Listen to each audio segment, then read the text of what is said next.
மாப்பிள்ள. வாங்க மாமா. என்னப்பா வீடெல்லாம் செட் ஆச்சா? உனக்கு பிடிச்சிச்சா? மாமா ரொம்ப நல்லா இருக்கு, ரொம்ப லைவ்லியாகவும் இருக்கு, எனக்கு ரொம்ப பிடிச்சிச்சு. சரிங்க மாப்பிள்ள, உங்களுக்கு எந்த உதவி வேணாலும் தயங்கமா என்ன கேளுங்க.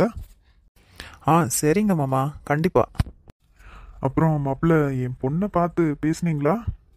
இல்லை மாமா, இன்னும் இல்லை. உங்கள் ரெண்டாவது பொண்ணு கவிதான்னு நினைக்கிறேன், அவங்க கிட்ட தான் பேசினேன். ஓ சரி மாப்பிள்ள. அப்புறம் ஒரு விஷயம், ஐஸ்வர்யா கொஞ்சம் ஷை டைப். அவ்வளவா அவ யார்கிட்டயும் மிங்கிள் ஆக மாட்டா. நீங்க தான் கொஞ்சம் போய் பேசணும். என்ன ஷை டைப்? இவர் தெரிஞ்சு பேசுகிறாரா தெரியாமல் பேசுகிறாரா? அவங்க தங்கச்சி என்னடான்னா அவன் சரியான டாம் பாய்ன்ற ஒரு கேரக்டரில் சொல்லிட்டு போகிறா. இவங்க அப்பா என்னடான்னா ஷை டைப்புன்றாங்க. ஒருவேளை பொண்ணை விட்டு கொடுக்கக்கூடாதுன்னு பொண்ணுக்கு சப்போர்ட் பண்ணுறாரோ? மாப்பிள்ள, என்னாச்சு? என்ன யோசிக்கிறீங்க? இல்லை இல்லை, ஒன்றும் இல்லை மாமா, கண்டிப்பாக நானே பேசுகிறேன். சரிங்க மாப்பிள்ள, உங்க வாட்ஸ்அப்ல என் பொண்ணோட நம்பர் அனுப்பியிருக்கேன், கொஞ்சம் காண்டாக்ட் பண்ணி பேசுங்க. கண்டிப்பா மாமா. அப்புறம் டின்னருக்கு எப்படி மாப்பிள்ள, வீட்டுக்கு வரீங்களா இல்லை இங்கே எடுத்துன்னு வரட்டா? ஐயோ அதெல்லாம் எதுவும் வேண்டாம் மாமா. ஆக்சுவலி நான் கொஞ்சம் வெளியே போகணும், என் ஃப்ரெண்டு எங்கே இருக்கான், அவனை மீட் பண்ண போயின்னு இருக்கேன். நான் அங்கேயே டின்னர் பண்ணிக்கிறேன். சரிங்க மாப்பிள்ள, அப்போ பார்க்கலாம் நம்ம. ஓகே மாமா. என்ன என் சுச்சுவேஷன் இப்படி ஆயிடுச்சு? என்ன பண்ணட்டும் நான் இப்போது? அந்த பொண்ணை மீட் பண்ணிட்டா வேண்டாவா, இல்லை இப்படியே ஊருக்கு போயிடலாமா? இல்லை வேண்டாம், நம்ம எதுவும் பார்க்காம டிசைட் பண்ணக்கூடாது. எதுவாக இருந்தாலும் நம்ம நேரில் பார்த்து அப்புறமா ஒரு டிசிஷனுக்கு வரலாம். ஹலோ, ஐஸ்வர்யாவா? ஆமாம், நான் ஐஸ்வர்யா தான் பேசுகிறேன். நீங்கள் யார்? என் பேர் விஜய். உங்கள் அப்பா பார்த்துருக்குற மாப்பிள்ளை. ஓ, இவர் பேர் விஜயா? Nice name. ஆமாம், என் தங்கச்சி தான் இவர்கிட்ட என்னை பற்றி தப்பாக பேசியிருக்கேன்னு சித்திக்கிட்ட சொல்லியிருந்தாளே. இதெல்லாம் கேட்டுட்டு கூட இவர் எனக்கு ஃபோன் பண்ணுறாரு. ஹலோ ஐஸ்வர்யா, லைனில் இருக்கீங்களா? ஹலோ, லைனில் இருக்கேன், சொல்லுங்கள். நான் உங்களை மீட் பண்ணணும், ஆனால் வீட்டில் வேண்டான்னு நினைக்கிறேன். உங்கள் வீட்டு பக்கத்தில் இருக்கிற ஒரு ரெஸ்டாரண்ட்டில் நாளைக்கு 6 o'clock மீட் பண்ணலாமா? இப்போ நான் என்ன பண்ணட்டும்? போய் பார்க்கட்டுமா வேண்டாவா? ஹலோ, என்ன நான் என்ன பேசினாலும் அந்த பக்கம் எந்த சத்தமே வரமாட்டேங்குது. உங்களுக்கு என்கிட்ட பேச விருப்பம் இல்லைன்னா பரவாயில்ல. சாரி, தப்பாக நினச்சிக்காதீங்க. சரி, நாளைக்கு நான் வந்து உங்களை மீட் பண்ணுறேன். சரி, ஓகே, பாய். ஹலோ, ஒரு நிமிஷம். என்ன? ஒன்றும் இல்லை, நீங்கள் எப்படி இருக்குவீங்கன்னு தெரியாது எனக்கு. நீங்களும் எப்படி இருக்குவீங்கன்னு தெரியாது. நாளைக்கு அங்கே வந்து கால் பண்ணுவீங்கல்ல, அப்போ மீட் பண்ணலாம். சரி. இவங்க இப்போ என்னை எதுக்கு கூப்பிடுறாங்க? அதான் என் தங்கச்சி என்னென்ன சொல்லணுமோ அதெல்லாம் சொல்லியிருக்காளே. இருந்தாலும் என்னை எதுக்கு கூப்பிடுறாங்க? இதெல்லாம் கன்ஃபார்ம் பண்ணிக்கிறதுக்கா? அப்படி அவங்க என்னோட விருப்பத்தை கேட்டால் நான் என்னென்ன சொல்லட்டும்? பிடிச்சிருக்குன்னு சொல்லணுமா இல்லை பிடிக்கலன்னு சொல்லணுமா? ஒன்றுமே புரியல, எனக்கு ஒரே குழப்பமாக இருக்கே. சரி, அங்கே போய் தான் பார்க்கலாம் என்ன நடக்குதுன்னு. என்னங்க, என்னாச்சு? எதுக்கு இப்போ பாரு இப்படி சோகமாகவே இருக்கீங்க? இப்போ தான் டாக்டர் உங்களுக்கு ஒன்றும் இல்லைன்னு சொல்லிட்டாரல்ல, அப்புறமே ஏன் அதையும் நினைக்கிறீங்க? அது இல்லை கீதா, நம்ம பசங்க பாரு, 2 பேர்ல ஒருத்தர் கூட என்ன ஏதுன்னு வந்து கண்டுக்கல. சரி விடுங்க, என்ன பண்ணுறது, தலை எழுத்து, அனுபவிச்சு தான் ஆகணும். பெரியப்பா. அட வாமா ஆதி, வா வா உள்ள வா. எப்படி இருக்கீங்க பெரியப்பா? உடம்பெல்லாம் பரவாயில்லையா இப்போ? இது என்ன காலேஜ் போகாம இங்கே வந்திருக்க, அதுவும் பேக்கோட? உங்களை பார்க்க தான் பெரியப்பா, உங்களை பார்த்துட்டு அப்படியே காலேஜ் போகலான்னு. எனக்கு என்னடா பெரியப்பா, நல்லா இருக்கேன். நீ எதுக்கு ஸ்ட்ரெயின் பண்ணிக்கிற? இங்கே வந்து திருப்பியும் காலேஜ் போனா உனக்கு கஷ்டம் ஆகாதா? இதில் எனக்கு என்ன பெரியப்பா கஷ்டம் இருக்கு? அது இருக்கட்டும், மாத்திரை போட்டிங்களா இல்லையா? அது என்ன இல்லைம்மா. என்ன பெரியப்பா, நேரத்துக்கு கரெக்டாக போட வேண்டாமா? சரி, டேப்லெட்ஸ் எல்லாம் எங்கே இருக்குன்னு சொல்லுங்க, நானே எடுத்துன்னு வந்து தரேன். டேப்லெட்ஸ் இருக்கட்டும், நீங்கள் பிரேக்ஃபாஸ்ட் பண்ணிங்களா இல்லையா? அதுவும் இனிமே தாண்டா பண்ணணும். என்ன பெரியப்பா, நீங்கள் ஏன் இப்படி பண்ணுறீங்க? டாக்டர் சொல்லியிருக்காங்க தானே, கரெக்ட் டைமுக்கு சாப்பிடணும், கரெக்ட் டைமுக்கு மாத்திரை போட்டுக்கணும்னு.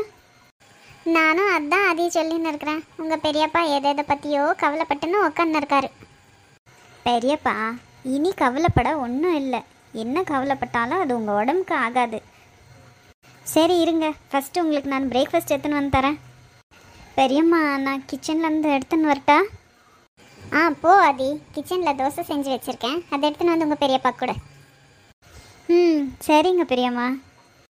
பாத்தியா கீதா, என் தம்பி பொண்ணுக்கு இருக்கிற அக்கறை கூட ஏன் பசங்களுக்கு என் மேல இல்ல. விடுங்க, மறுபடியும் மறுபடியும் ஏன் நீங்கள் இதையே யோசனை பண்ணி சங்கடப்பட்டுக்கிறீங்க? வேண்டாம், விட்டுருங்க. ஃபஸ்ட்டு பிரேக்ஃபாஸ்ட் பண்ணிவிட்டு டேப்லெட்ஸ் எல்லாம் எடுத்துக்கோங்க. இவ்வளோ அவங்கள மாதிரி தானே இருக்குவா? இவ தானே அவங்களுக்கு அம்மாவே. இவகிட்ட இருந்து தான் எல்லாம் கத்துக்கிறாங்க. இவ இனியனா திருந்தி நடுக்குவாளா என்னன்னு எனக்கு தெரியல. இந்த வீடு தானம்மா? கண்டிப்பாக தெரியுமா உனக்கு? ஆமாம்மா, இந்த வீடு தான். இரு பார்க்கலாம். லக்ஷ்மி, லக்ஷ்மி, உள்ளே யாருன்னா இருக்கீங்களா? யார் அது? யார்மா? யார் வேணும் உங்களுக்கு? அம்மா, அது வந்து லக்ஷ்மின்றவங்க வீடு இது தானே? ஆமாம்மா, ஏன் மருமக தான். என்ன விஷயம்? சரி சரி, அப்போ நாங்கள் கரெக்டான வீட்டுக்கு தான் வந்திருக்கோம். உள்ளே வாங்கம்மா, வாங்க உட்காருங்க, வாங்க 2 பேரும் வாங்க. லக்ஷ்மி, உன்னை பார்க்க யாரோ வந்திருக்காங்க பாருமா, 2 சேர் எடுத்துன்னு வா. யாரு? லக்ஷ்மி, நான் தான் பானுமதி. பானுமா, நீங்களா? வாங்க, உங்க உள்ளே வாங்க. என்ன சொல்லாம கொள்ளாமல் வந்திருக்கீங்க? ஒரு ஃபோன் பண்ணக்கூடாதா? வாங்கம்மா, வந்து உட்காருங்க, வாங்க. பரவாயில்ல, இருக்கட்டும் லக்ஷ்மி. உங்ககிட்ட ஒரு முக்கியமான விஷயத்தை பற்றி பேசிட்டு போகலான்னு வந்தேன். என்கிட்ட என்னம்மா முக்கியமான விஷயத்தை பற்றி பேசணும்? பேசுகிறத விட உங்ககிட்ட கேட்கணும்னு வந்திருக்கேன்.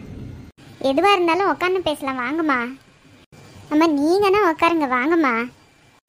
இருமா, எனக்கு இந்த சேரெல்லாம் வேண்டாம். இந்த திண்ணை மேலே உட்காந்துக்கிறேன். இங்கே உட்காந்து எவ்வளோ நாளாச்சு. இந்த மாதிரியெல்லாம் இப்போ எங்கே இருக்குது? இது என்னம்மா, நீங்கள் எல்லாம் கீழவே உட்காந்துட்டீங்க. பரவாயில்ல லக்ஷ்மி, இப்படி கீழே உட்கார்றது தான் நல்லா இருக்கு. என்னம்மா குடிக்கிறீங்க? காஃபியா, டீயா, இல்லைன்னா ஜூஸ் எடுத்துன்னு வரட்டா? அதெல்லாம் ஒன்றும் வேண்டாம் லக்ஷ்மி. ஃபஸ்ட்டு நான் என்ன பேச வந்தனோ அதை பேசிடுறேன். அப்புறமா குடிக்கலாமா வேண்டாமான்றது முடிவு பண்ணிக்கலாம். என்னம்மா இப்படி பெரிய பெரிய வார்த்தைலாம் பேசுகிறீங்க? என்னன்னு சொல்லுங்க. நீங்கள் கேட்டு நான் இல்லைன்னு சொல்ல போகிறேனா? அந்த தைரியத்தில் தான் வந்திருக்கேன் லக்ஷ்மி. உன் குடும்பத்தை பற்றியும் தெரியும் எனக்கு, உன் பொண்ணை பற்றியும் தெரியும். ஆனால் உன் பொண்ணு பார்க்குறதுக்கு இவ்வளோ அழகாக இருக்குவான்னு நான் நினச்சி கூட பார்க்கல லக்ஷ்மி. என்னம்மா சொல்கிறீங்க? ஆமாம் லக்ஷ்மி, உன் பொண்ணை என் பையனுக்கு பொண்ணு கேட்டு வந்திருக்கோம். என்ன சொல்கிற? ஐயோ, என்னம்மா சொல்கிறீங்க? என்னால் நம்பவே முடியல. ஏன் லக்ஷ்மி அப்படி சொல்கிற? இல்லைம்மா, நீங்கள் எங்கே நாங்கள் எங்கே? எங்களுக்கு வேலை கொடுக்குற முதலாளி நீங்கள். உங்கள் வீட்டில் நாங்கள் சம்மந்தம் பண்ணோன்னா இந்த ஏழை பணக்காரன், இந்த ஜாதி அது இதெல்லாம் நான் எதுவும் பார்க்க மாட்டேன் லக்ஷ்மி. உனக்கே தெரியும் தானே, உன் பொண்ணை எனக்கு ரொம்ப பிடிச்சிருக்கு. அவள் எங்கள் வீட்டுக்கு மருமகளாக வந்தா எங்கள் குடும்பமே ரொம்ப சந்தோஷப்படும். என் பையனோட வாழ்க்கையும் நல்லா இருக்கும். நிஜமாவாம்மா? அப்போ உங்கள் பையன் என்ன சொன்னார்? அவருக்கு சரியா? என் பையன் நான் கிழிச்ச கோட்டை தாண்ட மாட்டான். நான் என்ன சொன்னாலும் அவன் கேட்குவான். எனக்கு உன்னோட சம்மதம் தான் முக்கியம். இதில் நான் சொல்கிறதுக்கு என்னம்மா இருக்குது? எனக்கு முழு சம்மதம். ஆனால் என் பொண்ணையும் ஒரு வார்த்தை கேட்கணும்ல. ஏன்னா அவள் இப்போ படிச்சுன்னு இருக்கிறா. அவள் படிப்பு முடிய இன்னும் 2 வருஷம் இருக்குமா. பரவாயில்ல லக்ஷ்மி, நாங்கள் படிக்க வைக்க மாட்டோமா?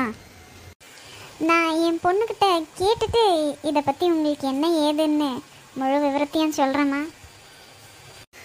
சரி லக்ஷ்மி, உங்ககிட்டேருந்து நான் நல்ல பதிலை தான் எதிர்பார்க்குறேன். சரிங்கம்மா சரிங்கம்மா, நானும் என் பொண்ணுக்கிட்டேருந்து நல்ல பதிலை தான் எதிர்பார்க்குறேன். எனக்கு அப்போவே தெரியும் என் பேத்தியோட நல்ல மனசுக்கு அவளுக்கு நல்ல இடத்துல தான் வாழ்க்கை கிடைக்கும்னு. இவ்வளோ நல்ல விஷயத்த சொல்லியிருக்கீங்க. ஏம்மா லக்ஷ்மி, போம்மா, போய் ஸ்வீட் எதனா செஞ்சு எடுத்துன்னு வா. இதோ 10 நிமிஷம்தான், இப்போவே வந்துடுறேன். போயிடாதீங்க, இங்கே இருங்க. இல்லை, இப்போ வேண்டாம் லக்ஷ்மி, நீ நல்ல பதிலை சொல்லு. ஸ்வீட் மட்டும் இல்லை, விருந்தே சாப்பிட்றேன். இப்போ நாங்கள் கிளம்புறோம். சரிம்மா, அப்போ நாங்கள் போயிட்டு வரோம். சரிங்கம்மா, பார்த்து போயிட்டு வாங்க.